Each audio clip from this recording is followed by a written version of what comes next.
Sa ngayon, nasa Opo. Antipolo ka, tapos sumali ka po dito year 2019. Naging kayo ng nakausap nyo.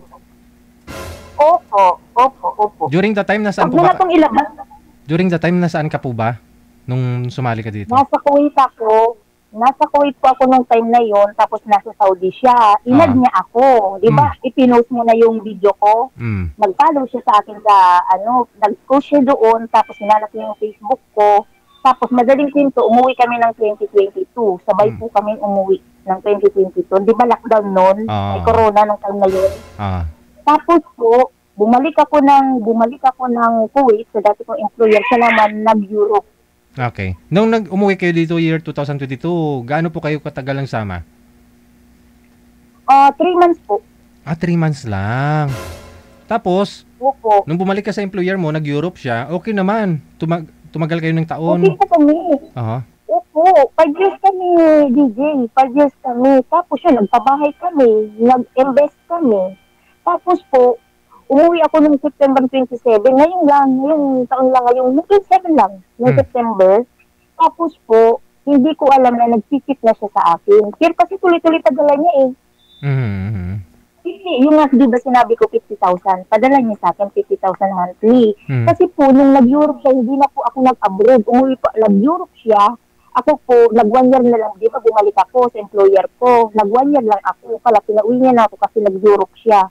Ngayon, kakabalik ko lang ng February, ngayong taon lang dito. Tapos po, umuwi ako ng September kasi uuwi siya ngayong January from Europe. Tapos Next year, po, bali uwi siya next year, January.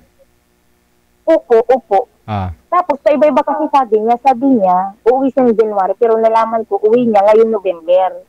Ngayon, nung October 1, nandito na ako sa Bicol, taga Bicol ako eh, nung binag-block niya ako, DJ, binalak niya ako lahat-lahat. Siyempre, tapos nag-stock ako na kung may na-instack ko muna, pangbiyan niya. Doon ko nakita may bago siyang account, may babae na po siya. Gusto bali dito? Kaya nag-join uli ako sa Dito na siya sa may... nag-join uli ako sa iyo. Dito na siya sa may Pilipinas sa ngayon. DJ, yung babae niya umuwi, kasi yung babae from Saudi din, yung babae umuwi ng 10, siya po 20. Nagpunta po kami, DJ, November 4, nagpuntak siya uli sa akin. Ngayon November 4, nagpuntak siya sa akin. Yung kasi wala kaming peace of mind, na nag-iwalay kami. Tapos sabi niya sa akin, inamin niya na sa akin na mayroon na sila January pa. Ka-classmate daw niya po yung babae. Nung high school, taga-Mindanao siya eh. Mag-classmate po sila. Tapos, dating shoot-shootan niya na yan. Tapos po, nung masakit, DJ, masakit. Kasi kahit ganun man kami, naging kami sa ganun katagal LDR kami, mahal ko siya. Hindi ko akalain. Kasi yung pag-uwi ko, nasabi nga niya, magbuntis na ako, mag-anak na kami. Hindi ko inasahan na siya pala mayroon. Kasi yung babae po, nakausap ko na po yung babae din. Sabi niya, na kami, ikakasal na kami ng January. Kasi malaki po yung sahod niya dito sa Europe, 120. 50-50 sa akin. Pero po, wala man akong habol. Kinausap din ako ng kapatid niya na wala na talaga ako habulin, wala kami anak eh. Kasi sa totoo, naging kami sa 5 years, parang 6 months lang kami nagsama talaga. 6 months. So, puro kami LDR. Pero thanks God rin, DJ, kasi dahil sa'yo, nakilala ko siya, napabahayan niya ako, nag-invest kami. Yun lang. Yung sabi niya sa akin, nung pag-contact niya sa akin ng November 4, sabi niya sa akin, tutulungan kita hanggang sa makalis pa uli. Kasi po, pabalik uli akong abroad. Tapos yun na po, hindi na po ako kasi nag-away sila ng babae niya. Wag na daw akong tulungan. Umalis na lang daw ako sa sarili kong sakripisyo na. So bali, nag-away na rin sila, nag-iwalay na rin sila ng bago niya ngayon?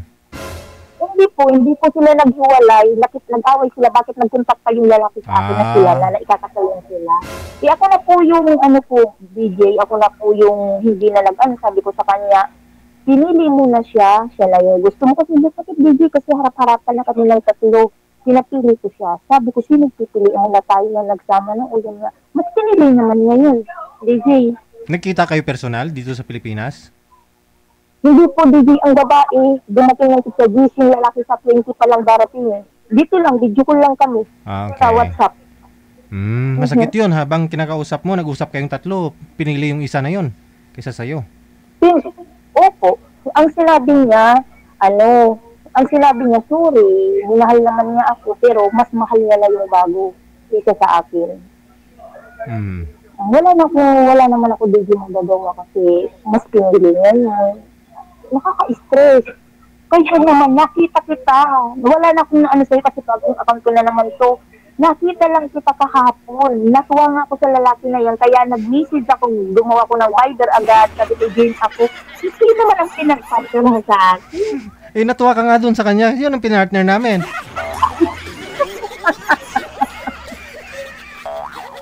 So ngayon medyo masakit pa, no? Yun na nga.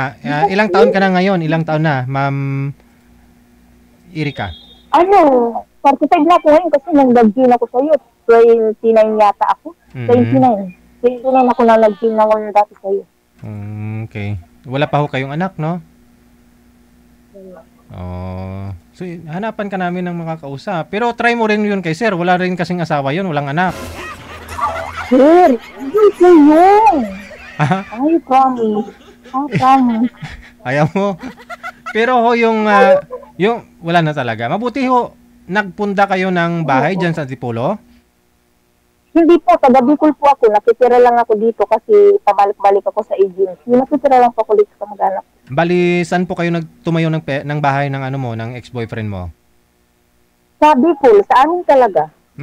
Sa amin. Pero hati po kayo doon? Or siya po gastos niya? Saka, sa totoo po, mas malaki man kasi ang sahod niya. Mas malaki yung pera niya kaysa sa akin. Alam mo naman kami, maliit lang sahod ko. Kulang-kulang lang 30, gano'n. Malaki yung mas kanya. Pero sabi ko, about sa napunidara, sabi niya, ibigay ko na lang yun sa'yo lahat. Wala, kasi naman sir, paghatian namin, wala.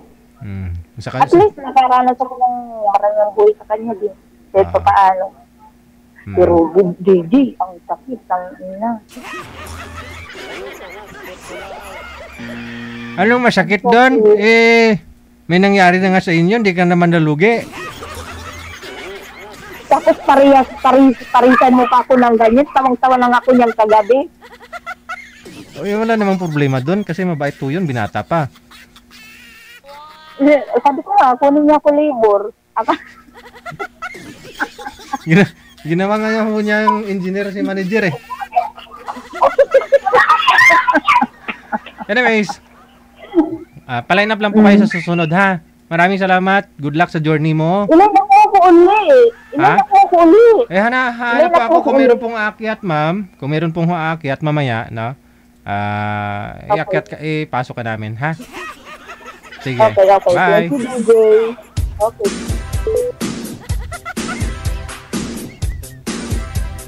Okay lang ho yan. May bahay ka na, ma'am. Hindi ka nalugi.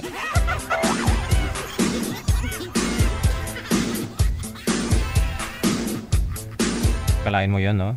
2019, nung nasumali sila dito, naging sila.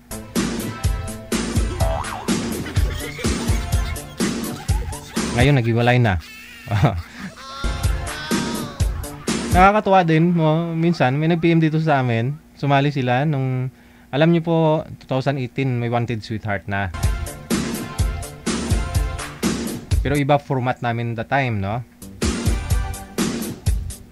Meron nung nag-PM dito sa amin na meron na silang 3 anak.